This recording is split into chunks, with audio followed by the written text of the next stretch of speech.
welcome everybody to the DC New 52 review. I want to thank you for tuning into this episode. I am your host, Pauly DC, and let's get into another one of these things. Today, I will review Batwing Vol.2. It was titled In the Shadow of the Ancients, and it was written by Judd Winick with art by Marcus Toe and Ryan Winn, with issues 7 to 12 plus 0 being released between May and December of 2012. This entire series was the first solo adventure for Batman Incorporated member Batwing, or the Batman of Africa, whose real name is David Zavimbi. And in Volume 1, he got his first major foe in the brutal killer called Massacre, who has been on a bloody journey to eliminate the former 7 heroes of Africa, known as the Kingdom, with the next 2 targets being in Gotham City, so that is where we shall continue. Issue number 7 begins an unspecified amount of years ago with the Kingdom members, their aliases are listed here, involved in a brutal conflict that sounds like the first Congo War when the Democratic Republic of the Congo was called Zaire, under dictator Mobutu Sese Seko. And also, the city of Mintala is a made-up place similar to Tinashe, substituting for Kinshasa in this series. The story is seen next being told by one of the few Kingdom members still alive named Daniel Balugan, or Steelback, and with what he's telling Batwing plus the recently appearing Batman, it has half of the Bat family, including Nightwing, Batgirl, Robin, and Alfred, on the job of finding Moses Gowon and Kofi Ironsea, aka Staff and Razorwire. Daniel, meanwhile, continues his flashback involving the Kingdom being divided on a decision they did not have the authority or right to make, which ultimately resulted in the 50,000 people dying that Massacre spoke of in Volume 1. Basically, the fictional dictator Masika Okura surrendered to save his own skin. However, he still let his military, called the People's Army, battle it out with 6 factions of warlord-run groups before the Kingdom could do anything about it, because they were busy protecting their one-time major enemy. Obviously, this caused a massive rift in the team of African heroes, with their science tech and weapons guy, Josiah Coney, having the most bewildered and angry response, which ultimately sent the 7 members on their own paths. Batwing and Batman go on to give their thoughts about what they were just told, and yes, out of all the Batman Incorporated members, David has quite a bit more similarities to Bruce Wayne than some of the others. Anyhow, Batgirl got a location on Moses and Kofi, but when Nightwing and Robin find them together in a warehouse in costume, one has already been killed, followed by the other meeting the same fate, all due to a healed-up Massacre and the intimidating steelback armor of Mr. Balugan now being controlled by someone else. Issue number 8 brings this first story to a conclusion as Nightwing and Robin fight off Massacre and the Steelback armor right before Batwing and Batman arrive. David also says here that the Kingdom have all been slayed, but Daniel is alive, plus one of the females called Deity was said to be living in the jungle, so that statement is false. Things then kinda split between Batman and his 2 proteges, rendering the Steelback armor useless, while Batwing has a decent final fight with Massacre, but the more gripping and shocking scene is on the following page when it is revealed that his foe is not General Kita, David's old warlord tormentor like he thought it would be, but instead it is his practically now feral brother Isaac. Obviously, you should have had an inkling that he wasn't dead due to not getting a firm death scene, but this early of a return was a bit unexpected. The two brothers sadly don't get to stay together though, because as Isaac rants about working for the Redeemer, Batwing is warned that an explosive protocol was put into Steelback's armor, which turns the place into a vicious explosive zone, leaving Isaac MIA. This Redeemer fellow is quickly tracked down by Batwing and winds up being Josiah Coney, the kingdom's techie weapon guy who elicited violence against him when the group splintered off. And it's demanded that he explain where he found Isaac, to which he responds with the classic, "I found him feral and fearful, so I made him a warrior with purpose" answer. Batwing now faces a huge challenge as he holds Coney from a broken window, and I kinda wish Batman didn't have to intervene here, but regardless, Josiah is incarcerated while David is seen having a chat with his boss. Yeah, we can call him that. And if this is the best we'll get between these two, I'll take it. Although an arc involving Batman with our titular hero would have been great. Anyhow, things end here with David remembering his youth alongside his brother while still child soldiers reminiscing about their parents, except in issue number 4, David told Matu he never knew them. Weird. Issue number 9 ushers in Batwing's Night of the Owls action, and since David stuck around in Gotham for a bit, he got to face off with a particularly tough Talon while meeting some African warlord ambassador, who Batwing cannot help but assault and then make a comment that drops a major hint regarding his secret ID. Okay then. Issue number 10 takes us back to Mr. Zavimbi's native country of the DRC, where he's returned to his law enforcement uniform alongside female officer Kia Okura, who was Kia Okuru in Volume 1, and the only thing I can guess here is it was changed to maybe give her relations to the dictator with the same surname from issue number 7, building a plot that never came. Moving along, David asks her on a date, and then we cut to a pirate crew called the Jackals in the middle of their next heist at sea, so David can crash the scene as Batwing to quickly dispose of them. And after following a younger member into the lower quarters who's on the phone with some mystery person in Gotham, a Chinese male stowaway is found, but only seen for a second due to the unseen person in Gotham blowing up the ship. The brief glimpse Batwing got of this guy on camera is enough to be analyzed by him, Matu, Robin, and Batman, with it being found out that he's nuclear scientist Huai Deng. More on that in a minute, because things suddenly jump to Nigeria, where a high-class looking man we'll soon find out has familial connections to Matu, rants to some people about his country's oil business, and yeah, that country is quite oil rich. However, its history regarding that resource is a deep, grim rabbit hole. Getting along though, his massive estate is abruptly attacked and blown away by an unknown source during a family party, leaving everyone there dead. Holy shit. Next, David is teamed up with Dick Grayson, which I definitely liked. Batwing and Nightwing, I mean, come on.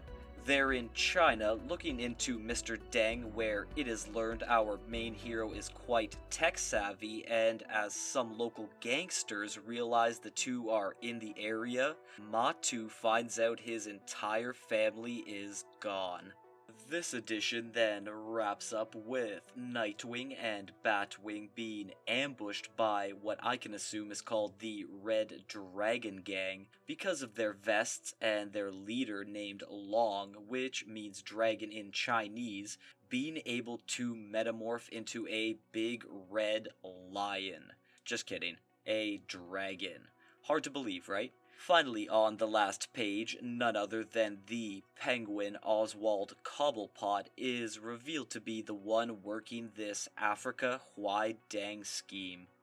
Issue number 11 opens on Nightwing kicking some ass, while Batwing has the bit more heavy task of taking on Long the Dragon. How exactly did these two get out of being totally cornered and surrounded by gunmen in the last scene?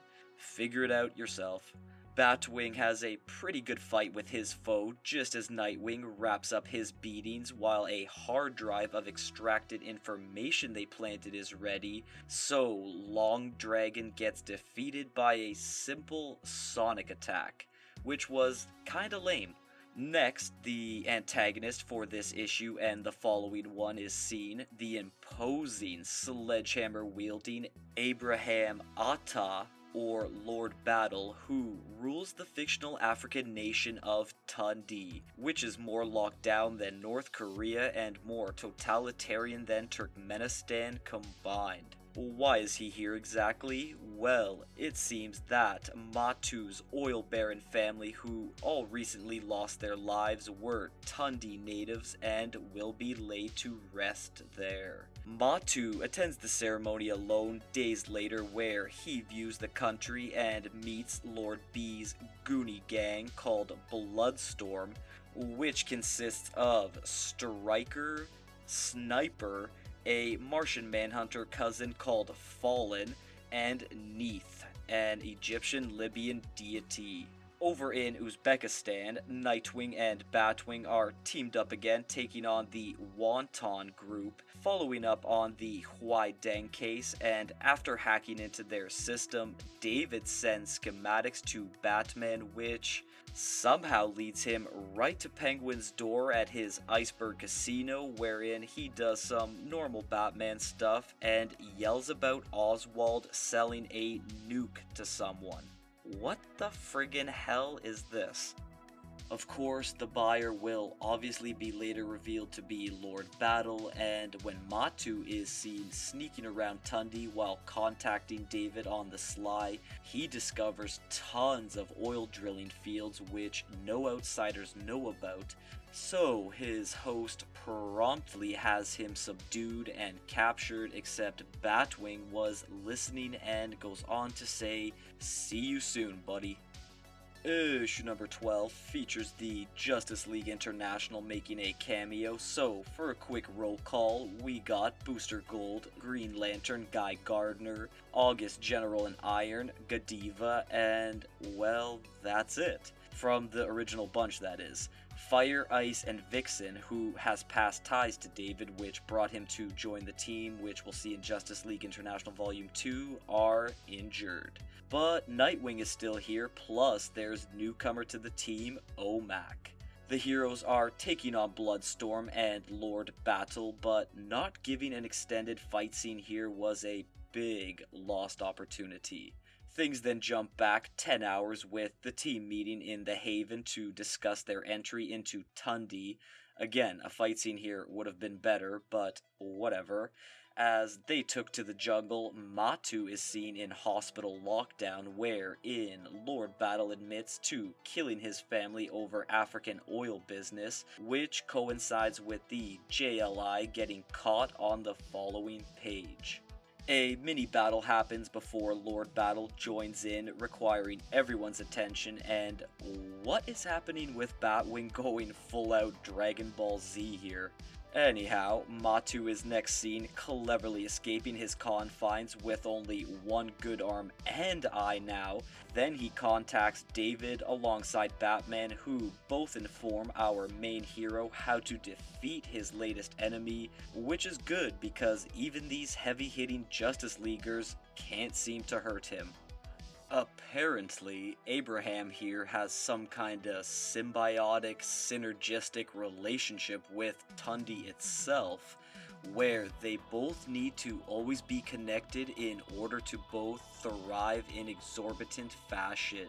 And when Batwing removes him, both things begin to wither away. So, he goes on to agree to a plea deal, getting sentenced to a stone prison. I'll be honest now, I'm not really sure how I felt about this two-parter. Next up though, Matu and David are seen having a nice moment together while somewhere deep below the ocean, Batwing's next rogue, called King Shadow, is ready to introduce himself.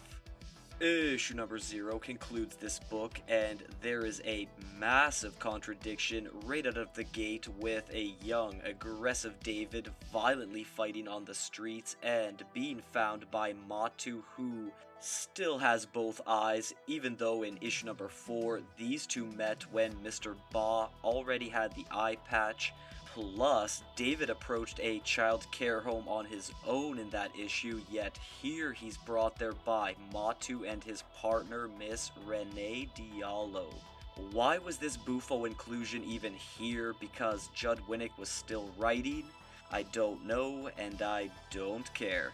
A year later, David has officially become a police officer and is disgusted by his corrupt colleagues wanting to take action against them, but is talked down by Renee.